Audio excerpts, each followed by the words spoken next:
اور بھی حضرات راغب نعیمی صاحب آپ نے سنا. دو باتیں میں یہاں پیش کروں گا جتنی بھی ڈسکشن ہوئی ہے. ایک ہے نصاب کی بات. آپ چاہتے ہیں تمام مدارس کا نصاب ایک ہو جائے. مجھے یہ بتائیے لاہور میں ایک انجینئرنگ یونیورسٹی ہے, کراچی میں ہے, کیا ان دونوں کے نصاب ایک ہے؟ انجینئرنگ پڑھانے کا نصاب وہ کچھ اور پڑھاتے ہیں, یہ کچھ اور پڑھاتے ہیں. ٹیکسلا میں انجینئرنگ کالج یونیورسٹی ہے, ان کا نصاب کچھ اور ہے. نہیں, آپ کا پورا میٹرک کا نصاب تو ایک ہے نا. پورا میٹرک کا نصاب کہاں ہے ایک ہے؟ پنجاب کا تو ایک ہے نا, بورڈ ایک ہے آپ کا. نہیں او لیول ہے. بات یہ ہے کہ آپ کا سندھ میں یہاں پہ فرق ہے کہ وہاں سندھی زبان میں پڑھائی جا رہی ہے, یہاں پنجابی نہیں پڑھا رہے لیکن کہیں پہ پشتو زبان میں پڑھائی جا رہی ہے. ایسی بات نہیں ہے, نصاب جو ہے بڑا فرق ہے. ایک منٹ میں بتاتا ہوں. پاکستان اسٹڈیز کمپلسری ہے, انگلش کمپلسری ہے, اردو کمپلسری ہے, یہ تو کمپلسری سبجیکٹس ہے نا. اس کے بعد فزکس, کیمسٹری, میتھس وغیرہ یہ کمپلسری ہے. کچھ جگہوں پہ جہاں پہ اساتذہ ہیں اور وہاں ہو سکتا ہے وہاں ہیومینٹیز کے الگ سبجیکٹس ہیں, لیکن نصاب تو ایک ہے نا. وہ یہ تو نہیں ہے کہ یہاں پہ ایف اے میں گڈ بائی مسٹر چپس پڑھا رہے ہیں اور وہاں پہ فرسٹ ایئر میں وہ مل آن دا فلاس کے اوپر پیپر آ رہے ہیں. ایسا تو نہیں ہو رہا نا.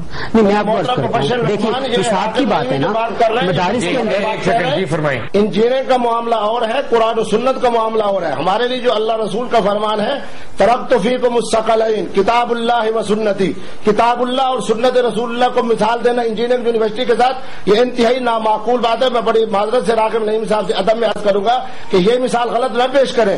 ہمارے لیے جناب قرآن, ہمارے لیے سنت, صرف ہمیں حکم یہ ہے کہ اس کے اندر ہم نے تفقہ کرنا ہے, اس کے اندر تدبر کرنا ہے.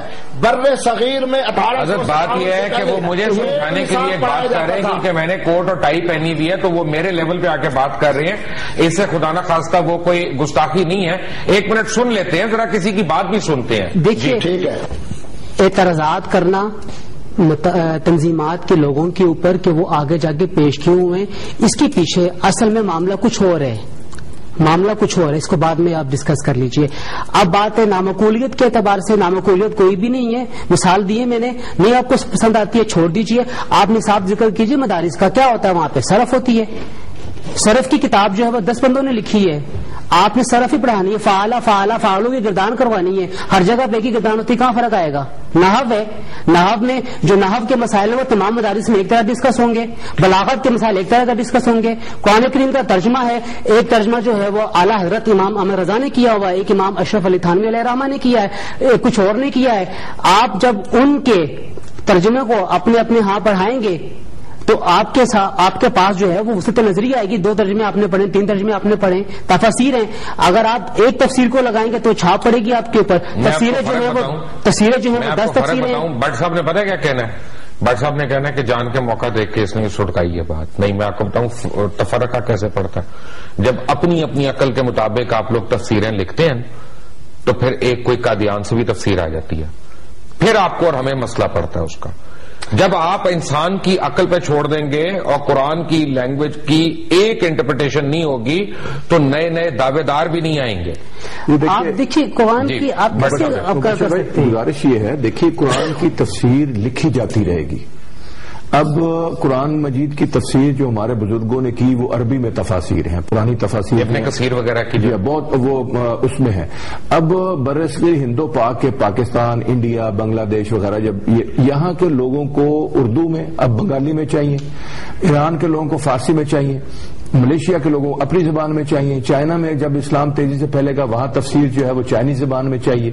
تو یہ تفسیریں لکھنے کا عمل جو ہے وہ وقت کی ضرورت ہے. مفتی عبدالقوی صاحب 30 سیکنڈ ہے میرے پاس آپ کی کلوزنگ سٹیٹمنٹ لینے کے لیے. میں بڑا علامہ راغب نعیمی صاحب نے جو پہلے بات کی تھی کہ آج سے 150 سال پہلے, میں تو ان کو اس طرف توجہ دلا رہا تھا کہ ایک طرف آپ نے وحدت کی بات کی کہ آج سے 150 سال پہلے بر صغیر کے اندر جناب ایک ہی نصاب پڑھایا جاتا تھا.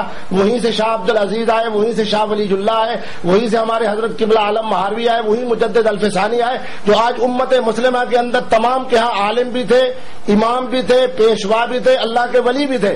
لیکن کیا وجہ ہے کہ آج 150 سال کے بعد کسی ایک فرقے کا شخص, انہوں نے مولانا احمد رضا خان صاحب کا نام لیا, اس کو ایک فرقے والا مجدد مان رہا ہے, دوسرے کے بارے میں نہیں کہتا کہ وہ کیا کہہ رہے ہیں. مولانا اشرف علی تھانوی کا نام انہوں نے لیا, ان کو ایک فرقے والا مجدد میت حاضرہ مان رہا ہے, دوسرا ان کو اشرفیلی کہہ رہا ہے.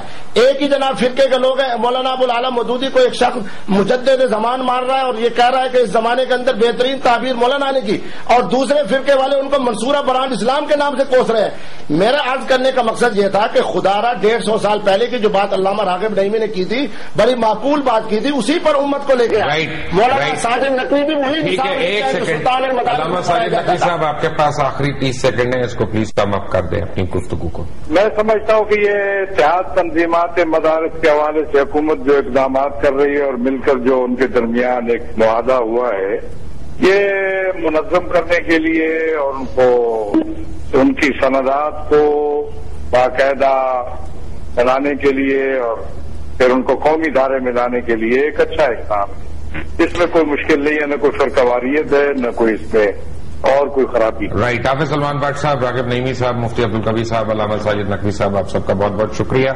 چلتے چلتے میں صرف اتنا کہوں گا کہ یہ جو میری اپنی رائے میں یہ جو سارا کچھ ہو رہا ہے یہ انتہائی غلط ہے, اور میری رائے میں قرآن اور اللہ تعالیٰ کے رسول محمد صلی اللہ علیہ وسلم نے جو احکامات دیے ہیں وہی ہمارے لیے بائنڈنگ ہے, وہی ہمارے لیے فائنل ہے.